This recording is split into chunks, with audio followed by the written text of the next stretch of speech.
Yo, I'm a baddie daddy in the gym on the live. Pushing heavy weights, man, makes me feel alive. Get home from a long day at work just to see the smile on the kids as they go berserk. Can't wait to catch a cold one with the bro. Shooting the shit and prepping for the show. Counting down the days for the weekend just to get no sleep and then do it all again. Episode 4, Baddie Daddy. Let go. How was your day? Good, I hope. Mine wasn't too good. Yeah. Things with work, man. You just live and you learn. And just like life, you live and you learn. And you don't say things that you think can be interpreted certain ways, and they are. And what are you going to do? You know? Yeah. I mean, I think that happens a lot in general. Just how you meant to say something and how it is perceived is a little bit different. And whenever it's in a workforce environment, man, that hits different.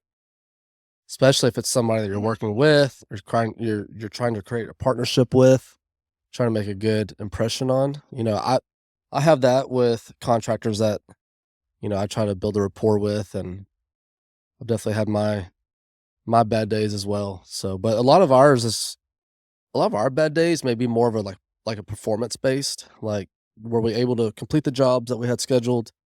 Were we able to complete the jobs to satisfactory, right? Was the homeowner happy with everything?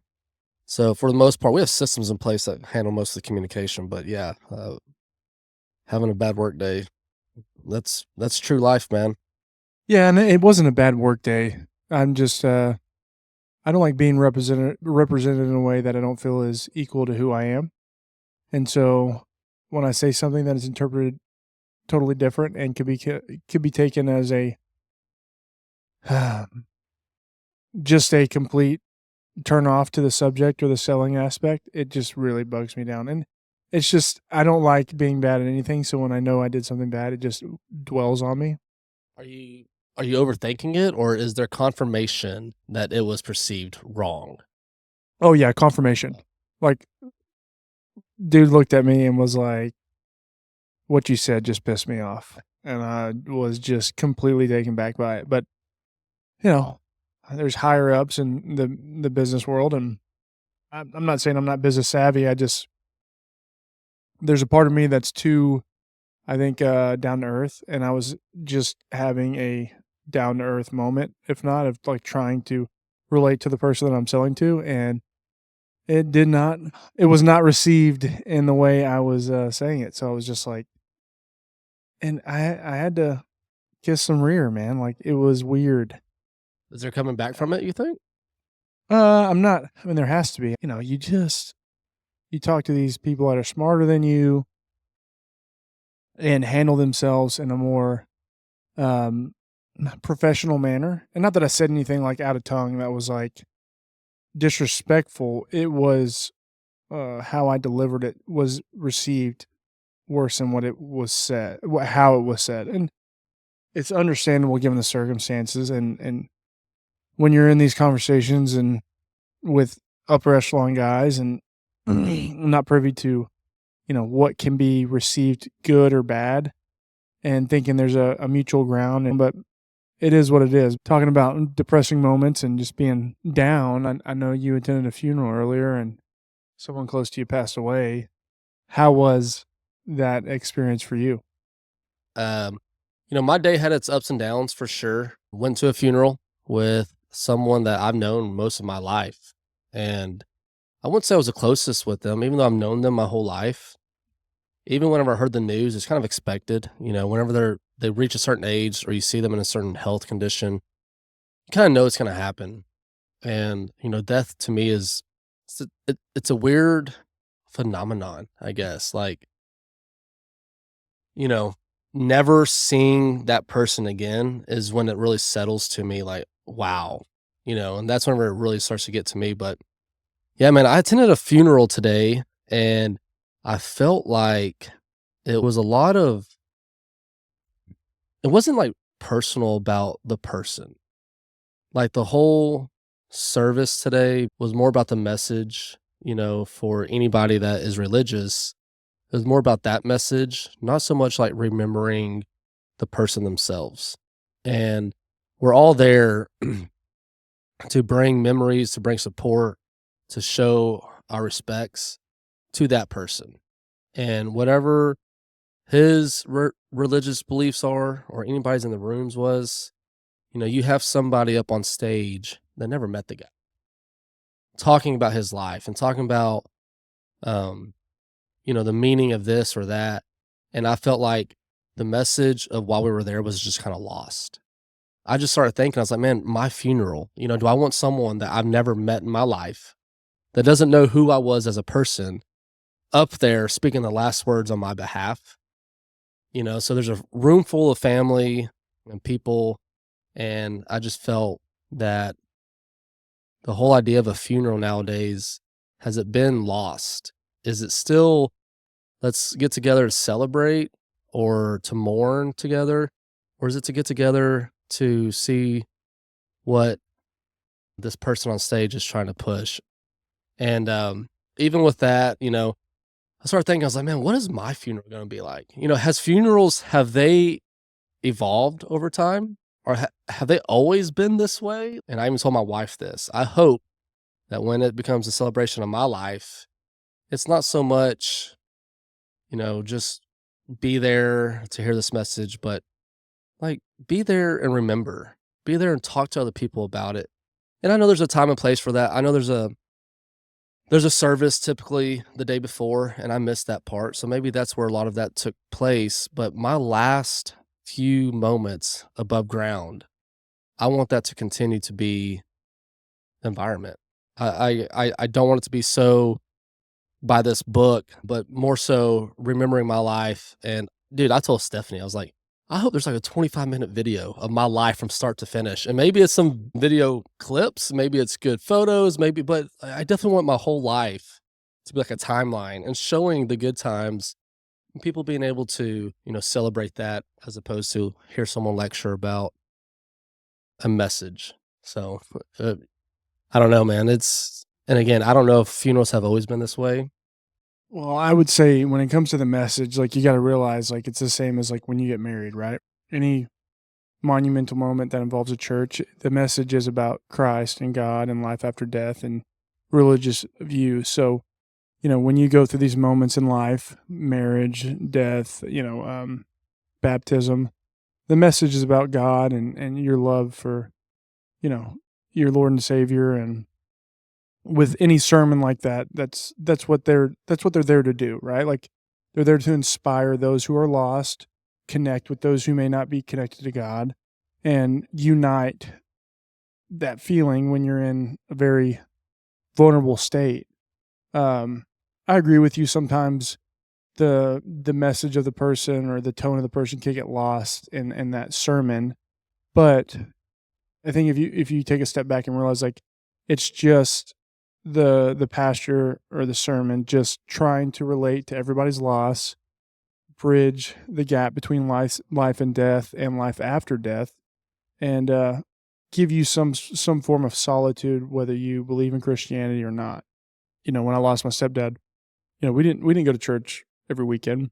He was a Christian man, but who spoke at his sermon was a pastor who spoke with us to get the ins and outs of my stepfather or my father, and try and grasp how he was going to deliver the message of life after death, and not knowing somebody but trying to relate to those who knew Joe very dearly.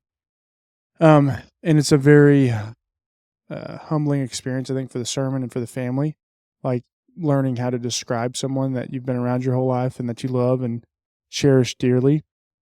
And there's highs and lows, man. And the last funeral that I attended was Joe's. You were there. And I think for me, when I pass is, and the other thing to note here is like he was 90 when he passed. So if we live till we're 90, what are the odds that people closest to us are going to be? Yeah. So like, who are you going to have speak on your behalf that was there through the good and the bad, and kind of shed light on your good, on your highlights in your life? It's that's a sad morality of life. But I was able to be there for Joe, and I wanted to speak on his behalf because if there was somebody that was going to speak on his behalf, I wanted to be someone close to him, someone that knew him, and not somebody reading, something we wrote up. Like, it was hard for me. Maybe one of the hardest things I've ever done. I don't do well in those public settings just because, the emotional aspect and, wanting to say things the right way in relation to the person you loved and lost and how it's going to be received. And then because of how emotional I am, I was very don't get emotional, don't get emotional, don't get emotional. So, when we lost him, I was just trying to take myself away from the moment and be there for him and my family and everybody else that was there and just appreciate who he was when we lost him. But I think if you're gonna ask me how do I want people to remember me, I hope everybody laughs. But yeah, I don't know how to make it any better because it's just a terrible. It's just not a good situation. It's hard to bridge, but I hope when I go, I still got my boys there. Dude, Taylor was a hell of a guy, a hell of a character. Tell my sons, he used to be a badass football player. I think that's what I care about most is the stories that my kids aren't privy to, that they become privy to, if not before then of realizing yeah, he was my father and he was this guy, but there's another side to him that we may or may not have experienced that is cherishable and lovable. But definitely play my highlight video when I fast. Definitely play my highlight video. Which one? Have you consolidated your highlights from high school to college to NFL? No, I put some on YouTube and it's still not even my senior year highlights, not even all my senior year highlights. I have some of my best plays for some reason on Huddle were taken down. I have no idea why. I have this whole conspiracy theory behind it, but my only interception in college was on my highlight tape, and when I posted on YouTube Was that at Texas Stadium or yeah, at AT&T? AT&T. Oh yeah, I was there. my junior year, they just shed a block from a center, Colorado Public State. He's 5'8", maybe 5'8". But he was just a Tasmanian devil. When he was on you, he was on you. And we played him during regular season, and I remember my linebacker coach was like, how the hell is this midget on you? How can you not shed this block? He's dominating everybody, just degraded me. So when we played him in the playoffs, that was one of my goals. This guy is not going to block me. And I put it on my highlight tape because I had such disdain for him and how ashamed I was the first time.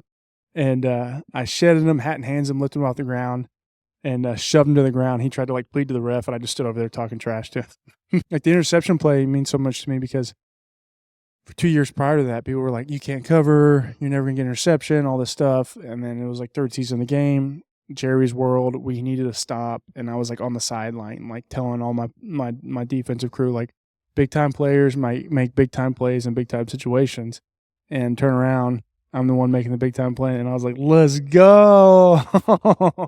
Dude, still getting pumped up about it for sure, man. That's awesome.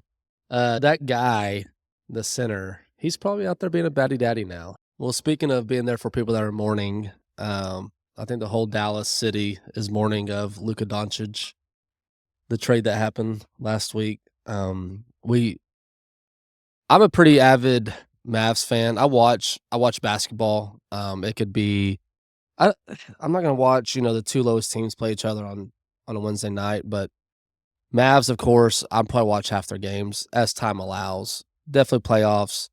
I'll tune in to watch the Warriors when Steph and LeBron are playing.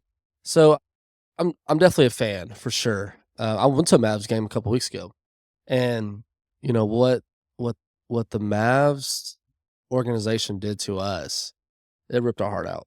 I remember I was laying in bed at 11 o'clock. The whole family's asleep already. Scrolling Twitter, and literally says 1 minute ago, Luka TRADED was traded for Anthony Davis. I thought someone got hacked. So there's no way.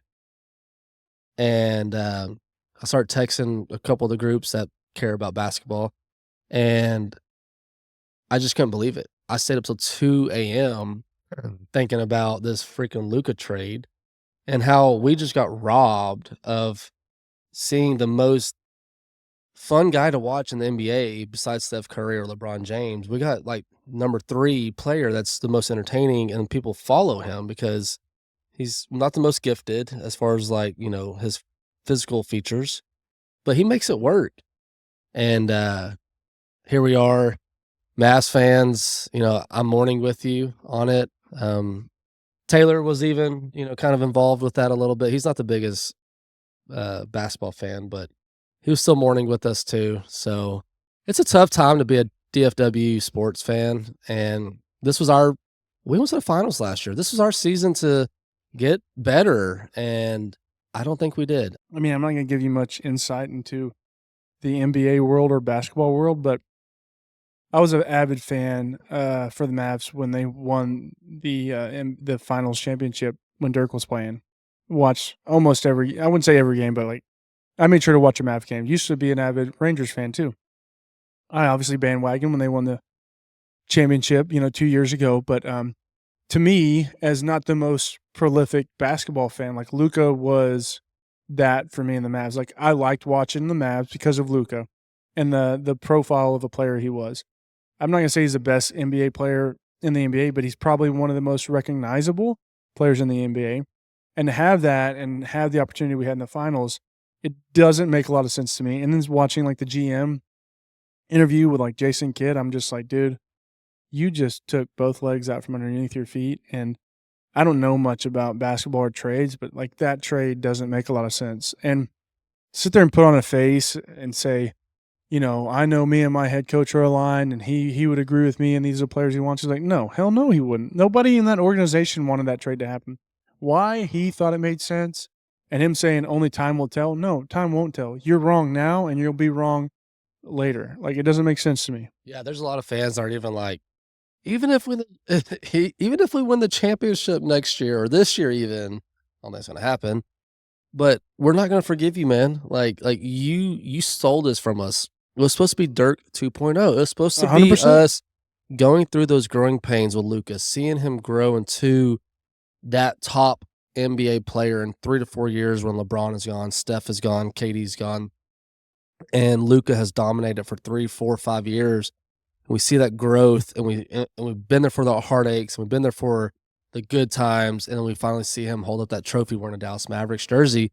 That's what you robbed us from, and it hurts. It hurts big time. Well, and Dallas fans, I think in general, like with every team, like you have that pinnacle standout player that with whatever team, whatever sport, like Dallas fans gravitate to or towards. Luka was that for the Mavs. Talk about the Rangers or the Stars or even the Dallas Cowboys. Like there's that prolific player on the team that makes that team, even if they're good or bad, like you're still tuning in to watch that player succeed. Who would it be for the Cowboys, you think? Who is that player for you? Because I know who it is for me. Parsons, Michael Yeah. Parsons. Yeah, that's who it is for me. And even people like Parsons was commenting on the trade. But I agree. As much as the quarterback is the face of the franchise, if we traded Dak, there's no reaction like trading Micah, I think. Or even CD. Like I could part ways with CD. Because to me, a receiver's a diamond, like a diamond dozen. I feel like 5 years ago was Zeke for us. I feel like 5 years ago, had we parted with Zeke when he's at his pinnacle, we would have been like, what? I wish, hold on. I sang that song. I wanted to move on from Zeke because Zeke wasn't a good running back because of Zeke. Zeke was a good running back because of the Cowboys offense and how good that O-line. Not saying he wasn't a good running back, but he wouldn't have done what he did on the Cleveland Browns. I just think that he has that charisma. He had that, like, it's, feed me. He had Zeke. He had so many things that the fans could kind of gravitate towards and kind of back him past wearing number 21 and being the running back. That's how we were Parsons. Like, we see the freak of nature he is, and then we kind of see, how he loves the Dallas Cowboys. I guess so is competitive Dak. spirit too. He's Yeah. so competitive. Are you kind of annoyed with Micah and his podcast and his off the field stuff? Like, are you kind of, man, just focus on football? No, I get it because as an athlete, like there's always life after the sport. So I think that's just him paying it forward. and it's all about football, right? So him talking about sports and, creating a voice for himself, that's just the name of the game today that we live in. Like, we're doing this podcast, like trying to create an outside source of being heard and being related to, and maybe monetizing it in an aspect. But no, I don't hate him for that at all. Yeah, I see a lot of flack for Micah on that perspective, even from a national standpoint. I kind of agree with you. What he's doing off the field on his own time, hell, if he's doing a podcast or if he's playing PlayStation, I don't care. As long as he's healthy, showing up to the games and sacking the quarterback like he has been, I'm all for it, man. But yeah, I feel like that trade in Micah, which has been rumored. There's been some stuff floating around there, I feel like that he would be that guy for us. I think half of the people, if we traded Dak, half the fan base would be happy. It depends on what we get in return, of course, but yeah, you can trade Micah for, the number 1 pick, and people would be like, "What? Why?" That's how it was with Luka, and we didn't get the number 1 pick in return. Well, and I think you got to look at like the half life of like football athletes and their prime, and like Micah's close to that contract year, and like how many more good years does he have? Is he going to be able to play at the level he's playing now in 3 years from now if he's healthy? I think basketball's a different sport, right? In terms of longevity. Look at LeBron; he's playing; he's 40 years old, still good. Not the greatest right now, still the GOAT in some eyes, but Luka wasn't in his prime. Still up and coming, still a top name in NBA, and you traded him away for what? That's the question mark. If you traded him away for, and it made sense, I think it'd be an easier pill for, Mavs fans or even just the sports world to swallow. But again, I don't know much about basketball or Anthony Davis outside of that unibrow he has going on, but I know what we gave away and what we got is not an equal trade. Yeah. Yeah. And that guy, Nico Harrison, needs to be held accountable. Not to like impact him and his safety by any means. Like it's a decision and maybe it's a wrong decision, but he needs to be held accountable for this season. If this season does not work out for the move that he made, he needs to be gone. America's World made a transition to a new leader. There's a lot of stuff coming out, man, lately about this USAID, but I'm on TikTok enough to see these reels and anyway, all these reports about what Doge is doing and how they're cleaning up our books. And Doge? That's what it's called, the Department of Government Efficiency. Not the Doge coin. I've got Dogecoin, but not that Doge. You held on to it? I held on to it. I've had it for like 4 or 5 years. I mean, I'm still up, but when are you going to sell it? I don't know, man. I don't know. I'm hoping that one day I wake up and it's like $4 and then I'm, retiring. No, Doge is the Department of Government Efficiency. And they're really starting to, break down where our funding is going. And I'm going to pull this up real quick. All right, I'm going to read to you what the USAID has been focusing on past couple of weeks. And this is all kind of news on, social media, so we'll take it for what it's worth. But this is what was donated to Guatemala: $2 million for sex changes. Our tax Guatemala, not even America. Yeah, I mean, to your point, whether we agree with the subject, it's in Guatemala. It's not even our own people to help this economy. $6 million to fund tourism in Egypt. $20 million for a Sesame Street show in Iraq. $4.5 million to combat disinformation in Kazakhstan. Like, why are we concerned about disinformation in another country? Terrorism. $750,000 alleviating migrant loneliness in India. I'm kind of lonely. I want $750,000. $1.5 million to provide gender-sensitive migration to Venezuela's border.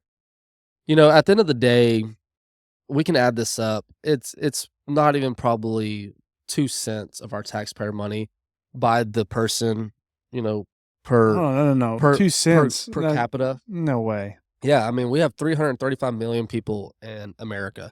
Obviously, some of that's gonna be kids, so they don't pay taxes, but how many households out there, this probably impacts us 10 cents, 8 cents, I don't know, of our money that was distributed to those.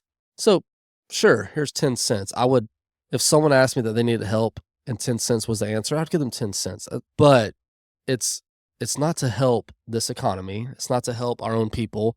It's not to make my life better. I would think that if I'm contributing money to the government that we elected, that it would impact my day to day, and maybe not even my day to day. Maybe someone else is out there that's struggling. Maybe someone that are veterans, maybe a homeless issue, something along those lines. Maybe first time home buyers, Or a business owner. a business owner. Unfortunately, in politics, typically a person's either left or right.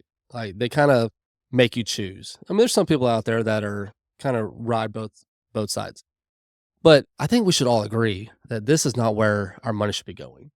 And they're bringing this out, and somehow us finding this out is now the problem to some people. But at the end of the day, we should all be able to agree that's not right.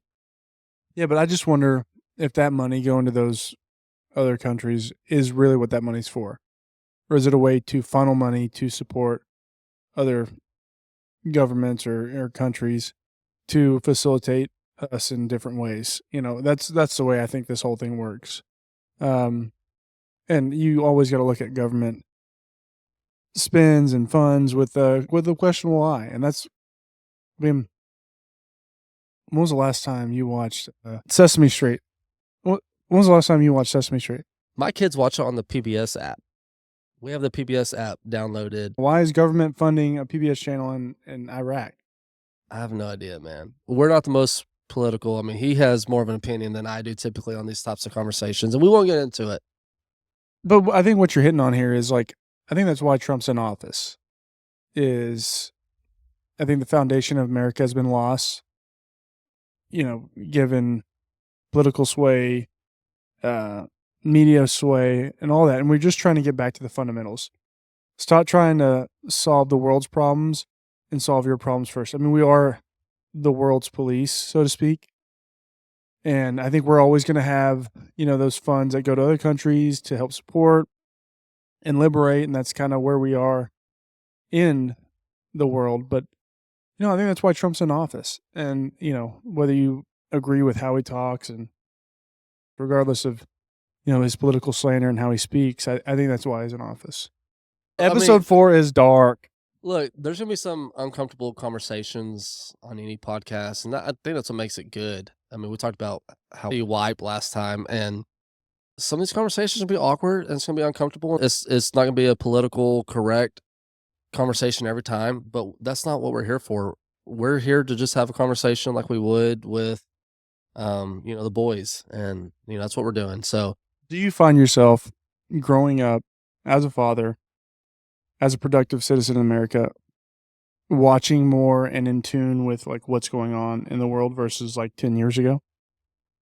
I think 10 years ago, 15 years ago, I felt that those people know more about politics. They're elected. Let them do what's best for us. I think nowadays there's a lot of microscopes, avenues, ways for information to get out, like social media. And now we're starting to kind of, reveal some of the things that maybe 15 years ago we wouldn't have known this information because of social media. It didn't exist. We're scrolling on our phone, and we're seeing a 30-second clip, and it's breaking down this information for us. I'm not more invested in it. I'm really not. I'm not big into politics, but at the end of the day, just do what's better for me and the people that I know, and the American citizens, because ultimately, that's what's going to impact me directly. So Yeah, and I think you hit on social media. I think our generation and who we become as parents and where I think America goes is we're more in tune to the propaganda that's spewed out on Fox or CNN or any mainstream channel that's telling you this is wrong and this is right. I think we're able to sift through it now better than we were 15 years ago or even 20 years ago. And I think if Trump running for office and his first, presidency and even this has brought that to the forefront of like realizing like, hey, you got to do your own research. You got to find out who you like and why you like, because there's a lot of propaganda spewed in favor and not in favor of the candidate you may or may not like. And I think us being able to cipher through that makes us better people to vote with our mind and not our heart. And I think it sets our kids up for more success than we have. And that's the hope I have, at least. Right. And one last thing about this is you mentioned voting and voting with our mind. And you're going to be mad at me, but last year, this presidency was the first time I've ever voted for anything. We have friends with us and close to us and people that we know that don't vote, but they have a very opinionated outlook on politics. And the only way I look at it is like, if you're going to have a certain opinion, pro or con, versus someone and you don't vote, I don't want to listen to your opinion because it doesn't matter either way. Whether you vote, Republican or Democrat, it doesn't matter. Stand on where you're at and not what you think needs to be said, just to hear yourself talk. And that's my soapbox. There we go. There we go. You heard it from Taylor McCullough firsthand. Political advice. Tune in next week for another political segment. So coming up next, we're going to do a beer drinking. Let's see if Taylor McCullough, a.k.a. Big Husky, or Kevin Pruitt knows more about beer than you. All right, we got 5 beers here. We got Keystone Light. We got Budweiser, the king of beer. We got Bud Light. We got Michelob. We got Coors Light. He is blindfolded. Oh, shit. He cannot see.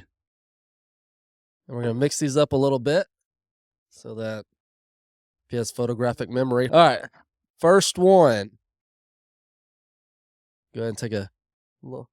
Don't put your tongue in it. I got to drink out of it too, bro. Bud Light. Okay. First one he has as Bud Light. Here goes the second one.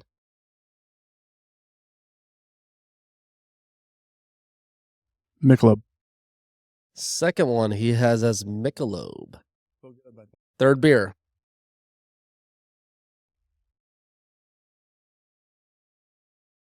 Coors Light. Coors Light. All right. Fourth one. Some big boys too. Budweiser. Budweiser. I feel like I'm so far off, dude. Last one.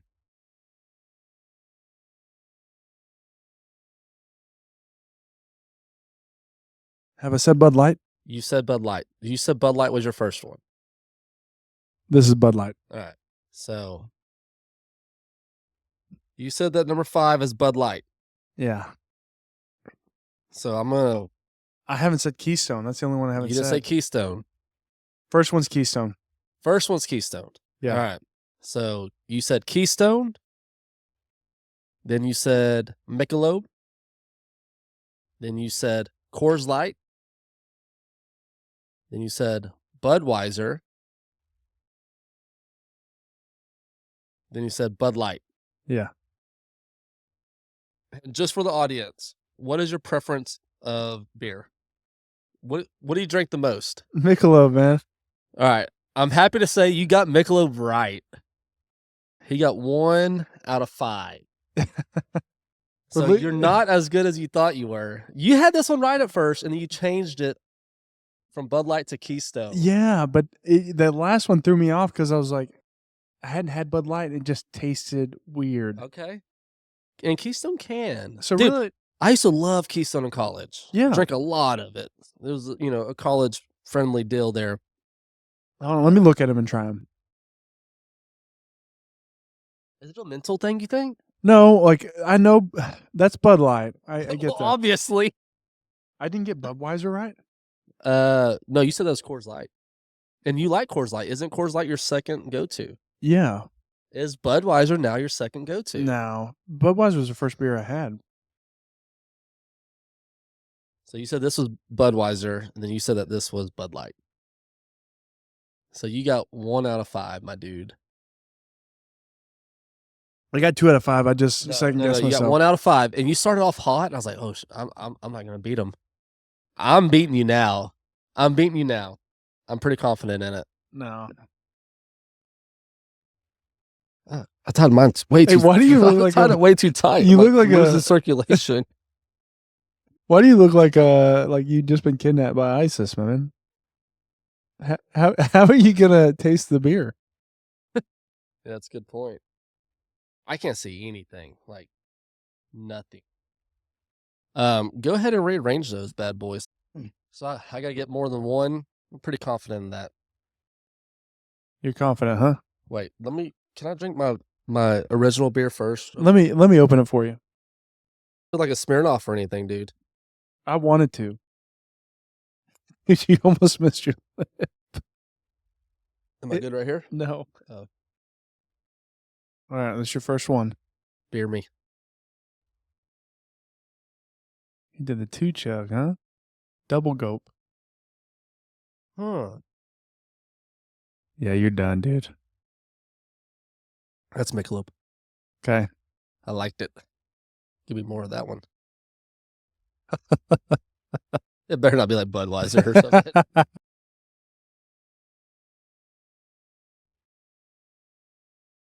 We got him. Can I taste the same? Oh yeah, your palate's done, Bubba. I'm going to say Keystone on that one. And I like Keystone. My beer of choice is Michelob, Coors, Keystone, Bud Light, Budweiser. And you didn't get Miller. Miller got left out. I tried to, but they didn't have Tall Boys at Miller.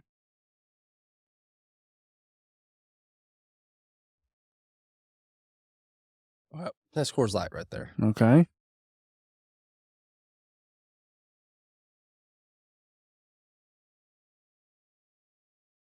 I don't know. I mean, I don't dislike it.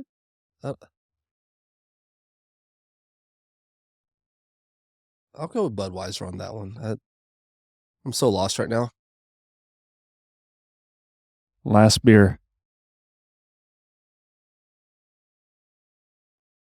That's Budweiser. Last one was Bud Light. That's Budweiser. Final answer. Yeah. Do you remember them? You said Michelob, Keystone, Coors Light, Bud Light, Budweiser. I got 2. I got 2. No, you got 1. No. Run it back. No. Run it back. I can't even see right now. Exactly. I don't know if I want to do that again. Yeah, we're going to do it again. I set you up for success having Budweiser last. All right. What did I say this one was? Michelob. No, you said this one was Keystone. Okay. What's fair? I said that was what? No. You said this one was Michelob. You said this one was Keystone. I got Keystone right. You said Bud Light was Michelob. Wow. And you said Michelob was Bud Light. And you said Budweiser was Budweiser. I drink and I'm predominantly Michelob. And you really liked I like Bud Light. Yeah. And I said that was yeah. Ultra. Yeah. And you were like, well, actually, you really like Keystone. You're like, oh, I like this. And you said this better not be, or maybe it was Coors. You're like, I really like this. This better not be Budweiser. I'm just disappointed I lost. It was expected, dude. It was expected. What? I'm not gonna pick Michelob because we're both drinking Michelob. I'll go ahead and take my college love here with some Keystone. Did you drink a lot of Keystone in college? 100%. It was like Natural Light, Keystone. It was those that were just a little bit less. Well, Keystone's like the cheapest beer in college too. a 20 30 back for like $30. no, it was less than that. It Was like, it? back then? It was like 24? 18. It was like $18, dude. I know Keystone was the cheapest one. Yeah, I didn't expect to win, honestly.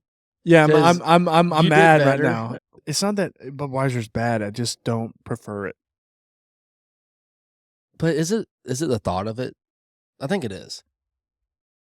What are we doing for the Super Bowl party? Well, Super Bowl party will be here in the shop. So got a decent setup. I got a TV wall here with 3 TVs. Not that it matters for the Super Bowl. It's one game. But we'll have the shop open here. I think there's like 20 people coming, Yeah. so it'll be a decent turnout. Do you want me to cook brisket? I've been thinking about cooking brisket and burnt ends. I know we do like the little board thing, but I was like, I kind of feel bad. I don't want you to have to supply. yeah, but it's a Super Bowl party, and like everybody's just bringing dishes. I just feel weird. Like, I knew you had an issue with it when I first told you on the phone, hey, the girls talked and we're bringing boards. Bring your own board of whatever you want to bring. And your reaction was, oh, I haven't heard that yet. I have, but I You were haven't. not on board. You Yeah, I were was like, what's a board? Taylor is the type of person, this is an event. He wants an entree. Like, he wants to be like, what are we eating? I'm not just snacking and picking at stuff. I want one plate for sure. I don't want to have to like go and do a charcuterie board while watching the Super Bowl. There's gonna be wings. There'll be a pizza. Someone's bringing pizza, wings, nachos. Little Caesar sponsoring, dude. I don't know. I've been trying. They haven't called me back yet. Dude, if you want to do a brisket, it's up to you, I man. feel like you have like somebody has to cook something. I was thinking about doing some wings, but I would say I don't know what's easier. But if you want to do burnt ends, it's fine. I thought about doing burnt ends for sure. Yeah, we'll definitely get together on Sunday. We'll get some content of what the food looked like, what the atmosphere looked like. Kids are involved, obviously, and I think it'll be a good time. And you know what else is, something we need to notice here is our merch, man. We're representing the logo here. Taylor's finally on board with the merch. We're still working on hats, trying to find the right vendor for hats, but thinking about something like this, something comfortable, something that you can sweat in and not leave stains, something quality. So, hopefully next episode we may have some more merch, but check it out. We got these black tees. We have a few people that we're already sending out some free merch to. So again, feel free to comment and we'll definitely send out some t-shirts. We're kind of limited to the sizes right now. If you're large or if you're an extra large or double X, then you're good. So yeah, just comment, hit us up, maybe comment on our TikTok, Batty Daddy. It's pretty straightforward. Then we're on Instagram. Hit up our YouTube. That's where all of our episodes are. Facebook is pretty active. So yeah, you can find us on all platforms. Still trying to get on Spotify. And let us know if you like the new setup. This is a little bit different. We're back to one camera and with a different backdrop. So it's a little bit more comfortable. Episode 4, really 5. Always a pleasure, man. Batty Daddy. Batty Daddy.